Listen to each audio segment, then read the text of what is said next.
Good morning, Abundant Life Church. This is a very cranky and irritable Pastor Chris. Now you're thinking, why are you cranky and irritable? Because I just finished taping all these videos and discovered I didn't have my microphone on. I tape these on Monday morning. Is there anything more Monday morning than that? So, take two for the second time. We're going to be in John chapter 8, verses 2 through 11. This is a familiar story to you. In fact, it's even more familiar to me because it's the second time this morning I've done it. Anyways, this is the story of the woman caught in the act of adultery, brought her to Jesus. Should we throw stones at her or not? What do you say? But there's a part of this story that's kind of mysterious that we never really cover. Do you remember Karl Malone, the great basketball player? When he would shoot free throws, the camera would always get in close on his face, and you could see he was talking to himself. He was saying something. Nobody ever knew what he was saying. In fact, lip readers tried to read his lips as he was doing this, and they couldn't figure it out. Now keep that story in mind as I tell you this one.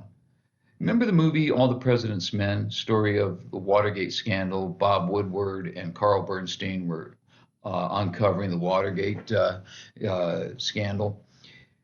Well, one of the best parts of the story is when Bob Woodward would meet with a source that he had. It was a confidential source. Nobody knew who he was. They gave him the nickname Deep Throat, and for years, people wondered who was that? Who was Deep Throat? There was all kinds of speculation. Maybe it was Alexander Haig, Nixon's secretary, or his, what's it called? The guy second in command to the president, not the vice president, chief of staff. There you go.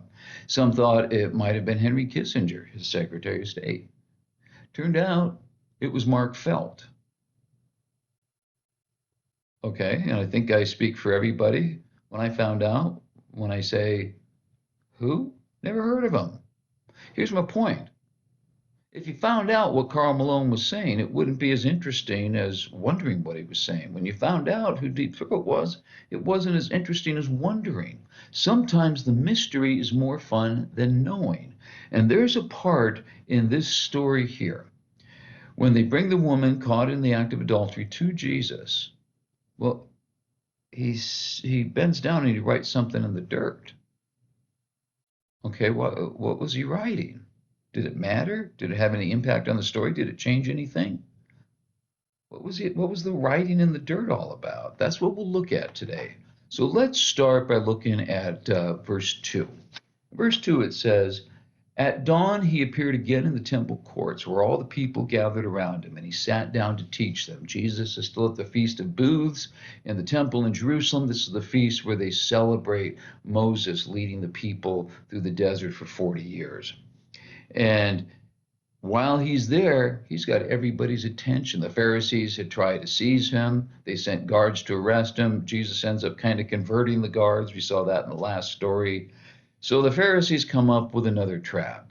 They're going to give him a question that he absolutely cannot answer. And no matter what he says, he's going to look foolish. Let's look at that trap they set, verses 3 through verse 6. The teachers of the law and the Pharisees brought in a woman caught in adultery. They made her stand before the group and said to Jesus, Teacher, this woman was caught in the act of adultery. In the law of Moses, it commands us to stone such a woman. Now, what do you say? They were using this question as a trap in order to have a basis for accusing him. All right, what was the trap? Well, she was caught in the act of adultery. All right. Notice they didn't bring the guy in, too. And also, how do you catch somebody in the act of adultery unless you're peeking in somebody's windows? Okay, but here's how this trap works. We caught her in the act of adultery. The law of Moses says we're to put her to death by stoning.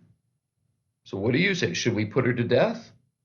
Because if you say no, well, we're going to run around and tell all the Jews that you don't believe in the law of Moses. Well, that's not going to work well. But if you say yes, well, we're going to run to the Romans and say, hey, he's trying to kill somebody. You see, even though it was in the law of Moses that you had to stone, the Jews weren't allowed to do that. Why? They were under Roman rule. That's actually not a bad thing. The idea was only the state has the power to execute somebody. We have the same thing today. If you're watching this video and you think, I don't really agree with Pastor Chris, I'm going to go to the elders and have him put to death. Well, Abundant Life is a great church, but we do not have the power to execute people. Only the state has that ability. But this is the trap. Say, yes, let's put her to death. You're in trouble with Rome. Say, no, let's not stone her. You're in trouble with the Jews. If you don't answer anything at all, it's going to make you look wishy-washy. So what do? Well, they keep demanding he pick a side.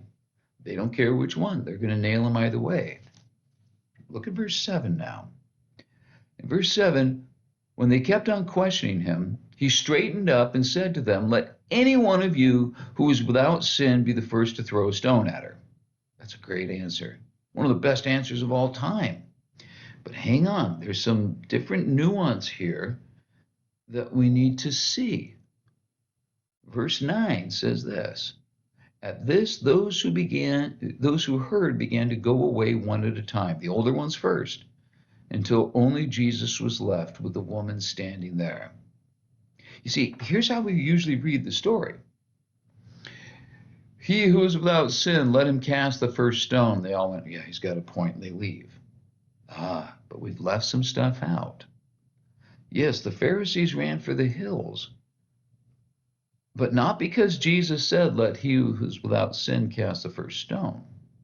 Let's look at these verses that I skipped. I skipped the last half of verse 6, and I skipped verse 8. Now, in verse 6, this is right after they say, "Hey, Jesus, should we stone her or not? What do you say?" But Jesus bent down and started to write on the ground with his finger. All right, so there's the dynamic. "Jesus, do we stone this woman or not?" Jesus bends down, writes in the dirt. Okay, but can you give us an answer? That's when he pops up and says, "Let he who is without sin cast the first stone." Verse 8, again, he stooped down and wrote on the ground. You see, here's the thing. When he says, "Let he who's without sin cast the first stone," they stayed there. They were ready to stone her. But then he stoops down and he writes on the ground a second time. And it's after that second time that these guys all head for the hills. I think something about that second time he was writing in the dirt terrified these guys, and off they went. So what was he writing? Well, you want to know what I think he was writing? If you do, tune in next time. Till then, have a great day.